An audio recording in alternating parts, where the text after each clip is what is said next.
বাংলা আমার পার্শ্বে ইলিশ চিংড়ি কচি লাউ, বাংলা পার্শ্বে মাছকে ধুয়ে জিরের বাটাই দাও, বাংলা ভুলি কি করে বাংলা বুকের মাঝারে।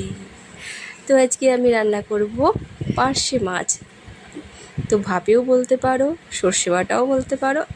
কিভাবে রান্না করছি উপকরণটা এবং রান্নার সম্পূর্ণ ভিডিওটা শেয়ার করলাম।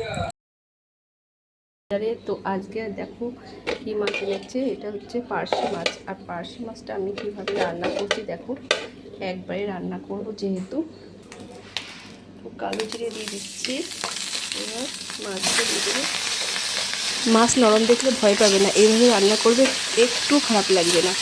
প্রচণ্ড গরমে রান্না করে দাঁড়ানো যায় না। আর জ্যৈষ্ঠ মাসের গরম তো হয়ে প্রচুর গরম, তো শর্টকাটে খুব তাড়াতাড়ি এই মাছটা রান্না করা যায় আর খুব টেস্টফুল হয়, সেই ব্যবস্থা করছি। তার জন্য আমি আজ সর্ষে দিয়ে পার্শে মাছ রান্না করছি। তো খুব তাড়াতাড়ি হয়েছে, খুব তাড়াতাড়ি, মাত্র 15 মিনিটে রান্না কমপ্লিট। তার জন্য দেখো আমি কী কী করছি। জিরে বাটা, লঙ্কা বাটা দিয়ে দিলাম, এবার আমি দিয়ে দেবো টমেটো দিলে, ঠিক আছে। সবভাবেই রান্না করা যায়, এইভাবে রান্না করছি একটা নতুন স্টাইলে, ঠিক আছে। একবারে ভাপে হবে এটা। আর আমি নামানোর সময় দিয়ে দেবো সর্ষে বাটাটা।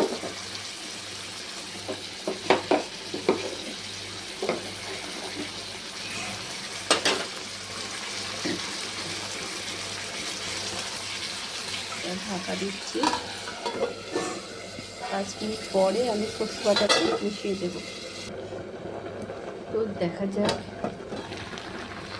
দেখুন কি সুন্দর সেদ্ধ হচ্ছে। ঝোলটা টানুক নাকি না, দিয়ে দিই এই ঝোলের মধ্যে দিয়ে দিই লঙ্কাগুলো, ঠিক আছে। এইবার দিয়ে দেবো এই যে সর্ষে বাটা। বাংলা আমার সর্ষে ইলিশ চিংড়ি কচি লাউ, বাংলা পার্শে মাছকে ধুয়ে জিরের বাটায় দাও, বাংলা থাকি সরি বাংলা ভুলি কি করে বাংলা বুকের ভেতরে, বাংলা ভুলি কি করে বাংলা বুকের মাঝারে। বাংলা আমার সর্ষে ইলিশ চিংড়ি কচি লাউ, বাংলা পার্শে মাছকে ধুয়ে জিরের বাটায় দাও, বাংলা ভুলি কি করে বাংলা বুকের মাঝারে। দেখো সুন্দর না?